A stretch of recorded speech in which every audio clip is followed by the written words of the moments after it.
E já estamos a resolver a questão número 5. No âmbito da agricultura inteligente ou smart farming, aposta-se na hidroponia, uma técnica de cultivo de espécies vegetais que não necessita de solo e em que se usam ferramentas tecnológicas. Esta forma de cultivo mais sustentável pode ser implantada em meio urbano, permite economizar água e reforça a segurança alimentar. 5.1. No processo de fotossíntese, as plantas não necessitam de absorver radiação em todo o espectro da luz visível. A clorofila A, nos cloroplastos das plantas, absorve fundamentalmente radiação com comprimentos de onda de 430 nm e de 660 nm. Em hidroponia, utilizam circuitos com associações de vários LED que emitem cada um deles radiação com um dos comprimentos de onda referidos anteriormente. Na figura 6 representam-se as curvas características de dois tipos de LED, X e Y, que poderão ser utilizados em iluminação em estações hidropónicas. 5.1.1. Para testar a adequação de dois LED, 1 e 2, montou-se um circuito elétrico no qual estes foram associados em paralelo com uma pilha ideal, de resistência interna nula e de força eletromotriz de 9,0 V. O circuito elétrico inclui ainda um aparelho de medida, amperímetro, e duas resistências elétricas, R grande e outra de 360 ohm, de acordo com a figura 7. Para preservar a longevidade e o bom funcionamento dos LED, a corrente elétrica que atravessa cada LED não pode exceder 20 mA. Dada esta condição, para uma corrente elétrica de 40 mA lida no amperímetro, o valor de R grande é 280 ou 225 ohm e o LED 2 corresponde ao LED X ou Y da figura 6. Então vamos lá analisar o nosso circuito. Temos aqui uma pilha ideal com uma força eletromotriz de 9,0 V, mas como é ideal, a resistência interna é zero e, portanto, a diferença de potencial aos sistemas da pilha é também 9,0 V. Neste amperímetro é lida uma intensidade de corrente de 40 mA, okay? No troço principal. Mas nós sabemos que quando a corrente começa a passar aqui nestes dois troços e começa a dividir-se, vai ficar parcialmente distribuída por aqui e por aqui. Uma vez que nós não queremos que atravesse, portanto, que este LED ou este sejam atravessados por uma corrente superior a 20 mA, idealmente esta corrente de 40 mA vai ser distribuída em 20 para este troço que passa pelo LED 1 e 20 mA também para este troço que passa pelo LED 2. Porquê? Porque se aqui passar menos corrente, já sabemos que a restante até por fazer os 40 mA vai passar por aqui e vai exceder portanto, o nosso limite. Portanto, queremos uma corrente de 20 mA para aqui e 20 mA também para aqui. Okay? Sabemos o quê? Também que esta diferença de potencial é a mesma aqui nestes dois extremos, portanto 9,0 V e 9,0 V também nestes dois extremos deste outro troço do circuito. Okay? Portanto, paralelo, portanto a diferença de potencial é a mesma. Mas a soma das diferenças de potencial aos extremos da nossa resistência e do LED perfazem os 9,0 V. E aqui também. Nós não sabemos exatamente que são essas diferenças de potencial. Então, a primeira coisa que nós vamos fazer, e uma vez que nós temos mais informações em relação a este primeiro troço do circuito, nós vamos fazer primeiro o seguinte: vamos calcular qual é a diferença de potencial aos extremos da nossa resistência que tem necessariamente que ser atravessada por 20 mA de corrente e tem uma resistência fixa de 360 ohm, necessariamente tem que ter uma e só uma diferença de potencial associada. Qual é essa diferença de potencial? Então, se a potencial é igual à resistência vezes a intensidade da corrente, ou seja, são estes 360 ohm a multiplicar pela nossa intensidade 20 mA passado para ampere, fica 0,02 ampere e isto vai nos dar 7,2 volt. Okay? 7,2 volt. Para fazer estes 9,0 volt, qual é a diferença de potencial aos extremos do nosso LED 1? Bom, vamos 9,0 menos 7,2 e, portanto, a diferença de potencial aos sistemas do LED vai ser 1,8 volt.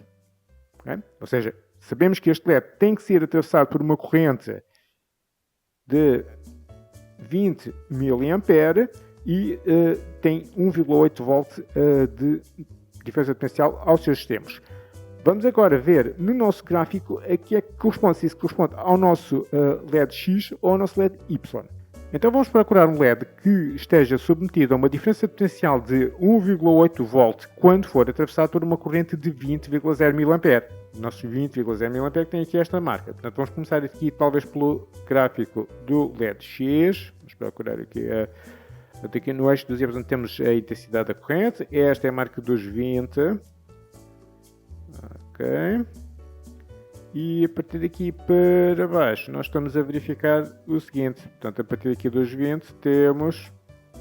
Cá está. Portanto, temos aqui alguns entre o 1,5 e os 2. Portanto, este eixo do X corresponde à diferença potencial aos seus extremos, não é? E para o gráfico X, para os 20 mA, estes 20 mA aqui, não é? Temos então aqui. E quanto é que é isto exatamente? Portanto, aqui há 10 divisões, portanto, de 2 em 2, vamos fazer 1,6, 1,7, 1,8, 1,9 e 2. Portanto, aqui cá está os 1,8 da leitura direta do nosso gráfico. Okay? Portanto, o LED número 1 é o LED X. Então vamos marcar X para o LED 1 e, por exclusão de partes, o nosso LED 2 tem que ser o LED Y. Muito bom. Então agora vamos analisar esta parte do circuito. Temos que a diferença potencial aos termos da nossa resistência R, somado com a diferença potencial aos termos do LED Y, vai dar estes 9,0 volts deste troço do circuito. 9,0.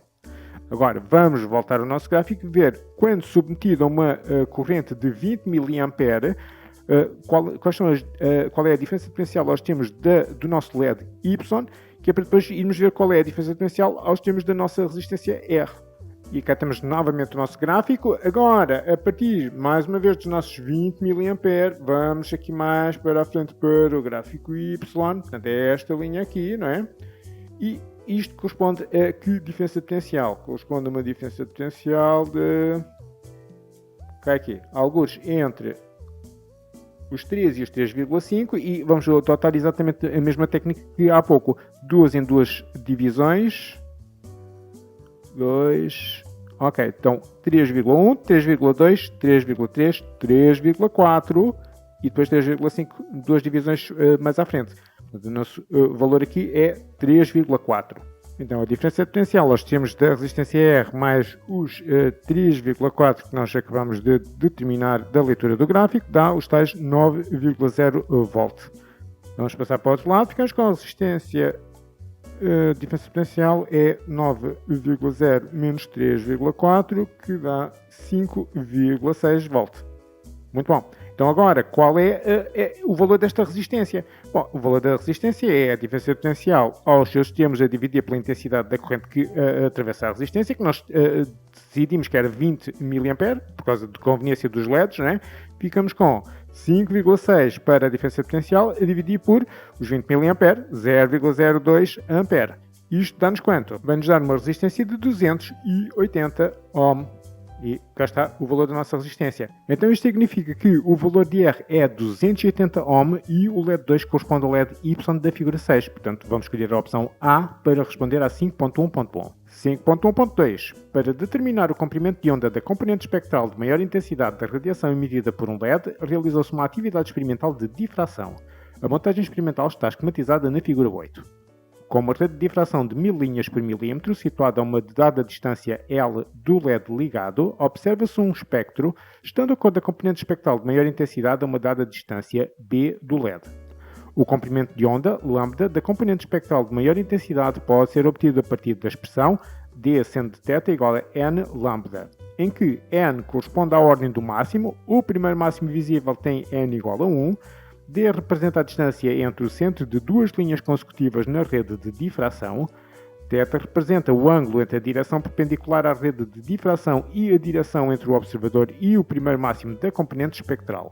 Num dos ensaios realizados, mediu-se uma distância L de 150 mm e obteve-se uma distância B de 72 mm. Cálculo de comprimento de onda da componente espectral de maior intensidade do LED. Apresento todos os cálculos efetuados. Ora bem, então o exercício em si é relativamente fácil. Portanto, a dificuldade é, uma vez que nós não estamos muito habituados a trabalhar com este tipo de experiências, não estamos a perceber exatamente o que é que se passa aqui. Então vamos só decompor a nossa experiência. Temos então aqui a nossa rede de difração com estes vários antepares que aqui estão, correspondem às tais 1000 linhas, neste caso por milímetro que é indicado no nosso problema. E temos aqui um determinado raio de luz com uma frente de luz plana a incidir sobre esta rede de difração. O que é que vai acontecer? Uma vez que nós temos aqui estas aberturas que são mais ou menos da ordem de grandeza do comprimento de luz que está a incidir, o que é que vai acontecer? Vai ocorrer aqui uma difração. Portanto, estas frentes de onda passam a ser circulares, vão interferir umas com as outras, como é típico das ondas, e vão construir, depois aqui neste anteparo, aqui mais à frente, vão construir este padrão. O que é que nós estamos aqui interessados? Estamos interessados em que, normalmente neste tipo de padrões, temos aqui este pico máximo que corresponde a um desvio de 0. Depois, mais à frente, temos um outro máximo, que é o máximo de ordem 1, que nos vai ser útil, daqui deste lado e deste, e depois de ordem 2, e etc, etc. Okay? Então, só procurar este máximo de ordem 1. Isto é para uma luz monocromática, mas se tivermos luz policromática, este máximo aqui depois ainda pode ser basicamente decomposto no espectro, porque comprimentos de onda ligeiramente diferentes de luz visível que aqui incidem vão interferir, vão sofrer uma difração de forma ligeiramente diferente. Então este pico que aqui, por exemplo, se isto fosse um laser vermelho, teria apenas este pico.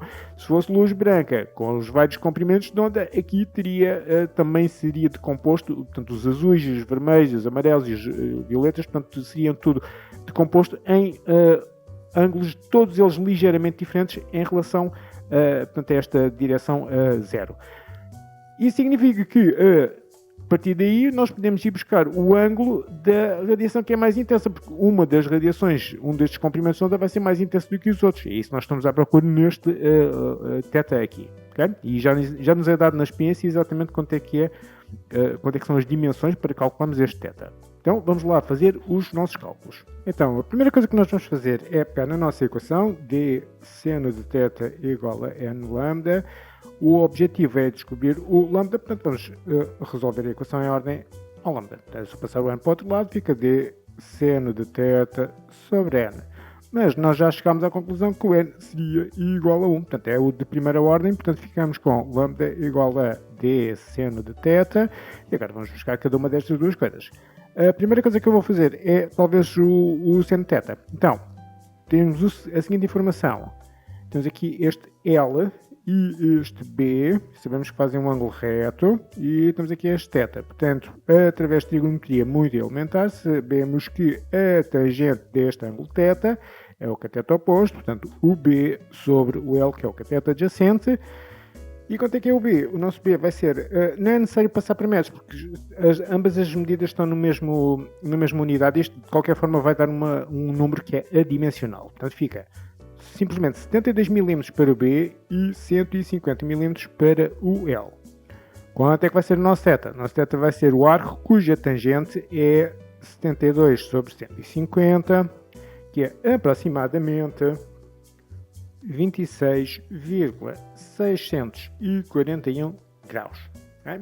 Quanto é que é o nosso seno de θ? Pode ser seno de 26,641 graus.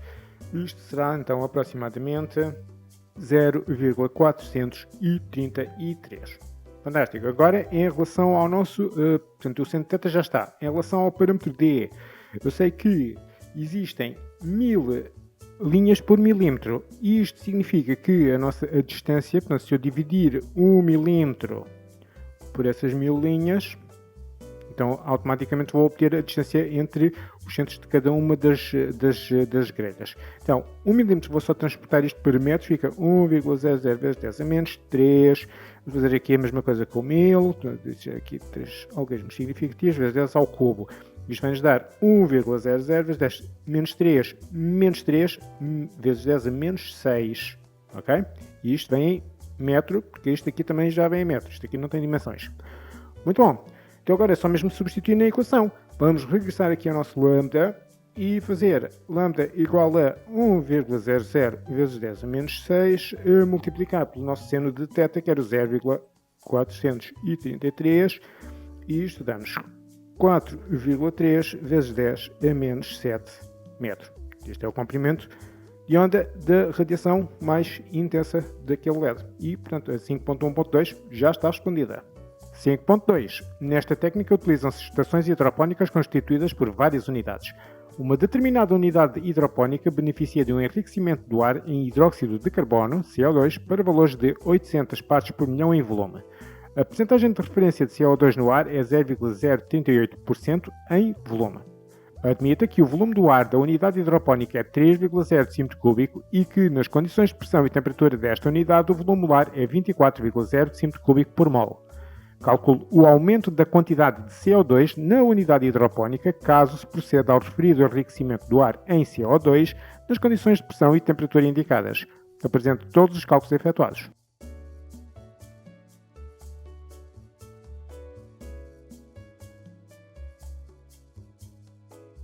O que se pretende determinar neste exercício é uma variação do número de mol, ou seja, o número de mol final menos o número de mol inicial, sendo que o número de mol final corresponde ao número de mol de CO2 no ar enriquecido com CO2 e o inicial é o ar normal, já com uma certa quantidade de CO2 normal, mas inferior ao do enriquecido.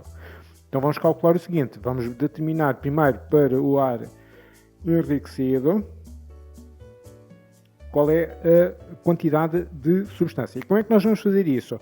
Existem aqui várias maneiras de abordar o problema. Nós temos aqui a indicação de que a quantidade, portanto, partes por milhão em volume de dióxido de carbono no ar enriquecido são estas 800 partes por milhão em volume. Então vamos pegar na fórmula para as partes por milhão em volume e desenvolver aí. O que é que nós vamos buscar? Vamos buscar o volume de CO2 e quando nós tivermos o volume, uma vez que já sabemos o volume molar do gás, já é possível calcular o número de mol. Vamos lá. Partes por milhão em volume vai ser igual ao volume, neste caso, de CO2, sobre o volume da mistura toda que é o ar, vezes 10 à sexta. Vamos isolar o volume de CO2, ou seja, vou passar o volume do ar para aqui multiplicar e depois o 10 à sexta a dividir. Ficamos com o volume de CO2 será partes por milhão em volume vezes o volume do ar sobre 10 à sexta.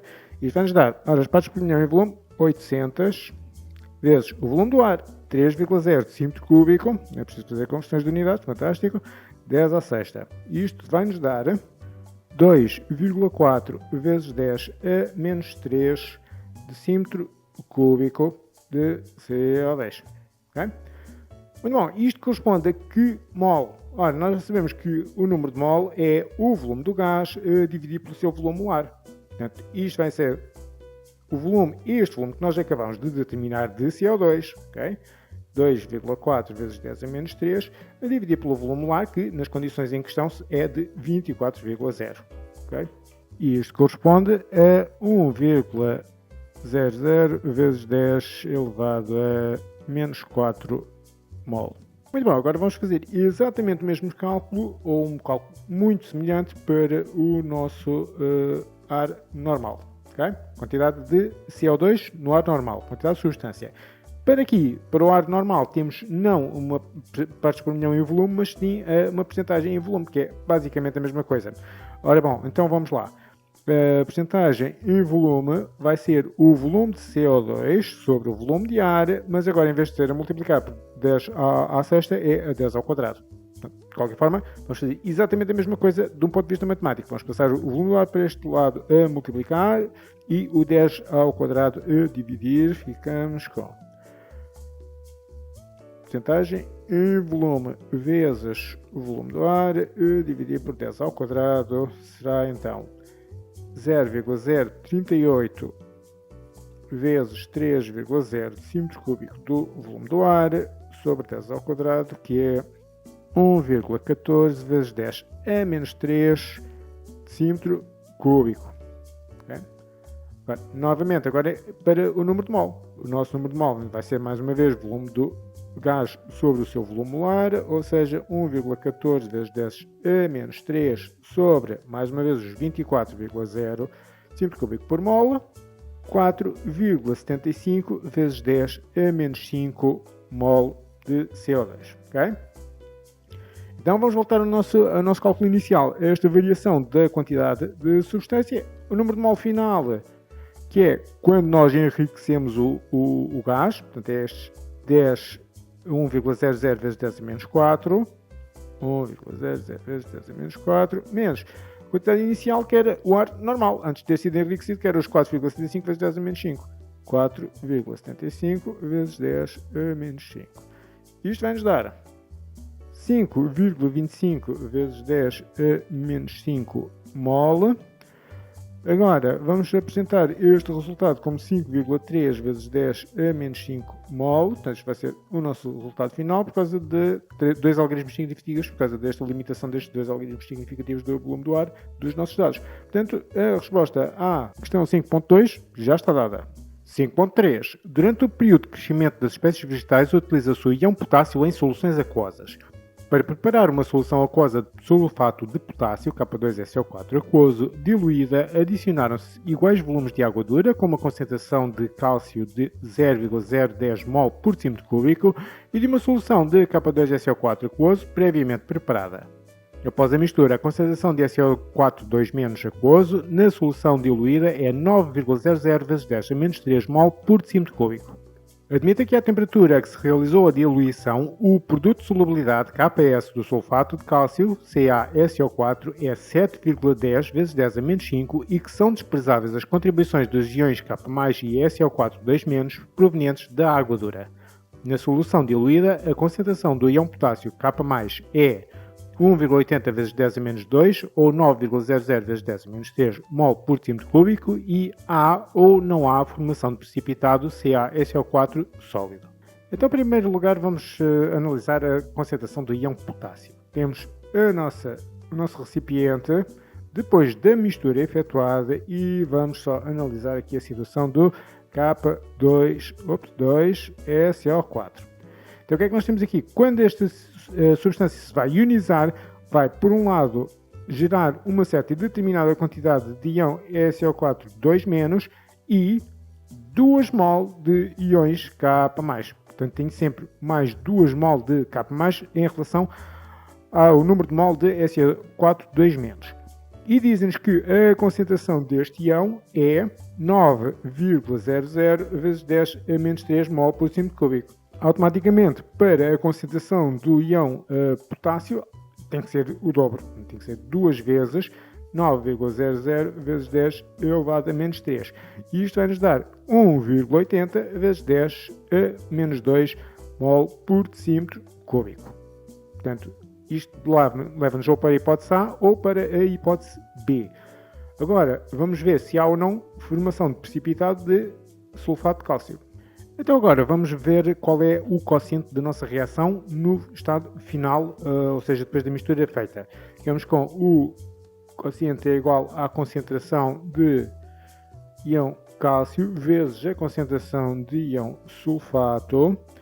E isto vai nos dar o seguinte. Bom, para o íon sulfato nós já temos aqui a nossa informação, que é 9,00 vezes 10 a menos 3 mol por centímetro cúbico. Já é do dado.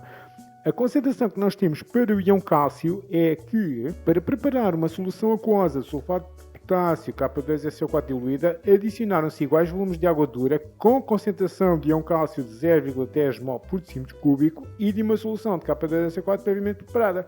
Então vamos fazer o seguinte, basicamente nós temos aqui uma certa e determinada solução que contém o cálcio 2+, né?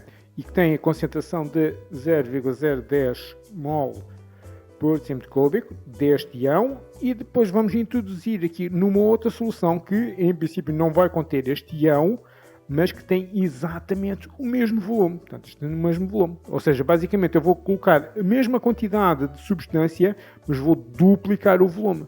O que é que vai acontecer à minha concentração? Vai passar a metade. Então, a concentração que eu vou introduzir aqui para o íon cálcio é 0,010 sobre 2, e isto vai estar a multiplicar por esta concentração de íon sulfato. Ora, isto vai nos dar 5,00 vezes 10 a menos 3, multiplicar por 9,00 vezes 10 a menos 3, que dá 4,5 vezes 10 a menos 5. Okay? Isto para o nosso quociente de reação. Agora, a nossa constante de solubilidade, produto de solubilidade, é 7,10 vezes 10 a menos 5. Então, que informação é que nós temos daqui? Que o nosso quociente de reação é inferior à constante do produto de solubilidade. Automaticamente não há precipitação. Okay? Portanto, não há precipitação e a concentração de íon potássio, como já tínhamos visto, era 1,80 vezes 10 a menos 2. Isso leva-nos para a escolha da opção B e a 5.3 também já está respondida.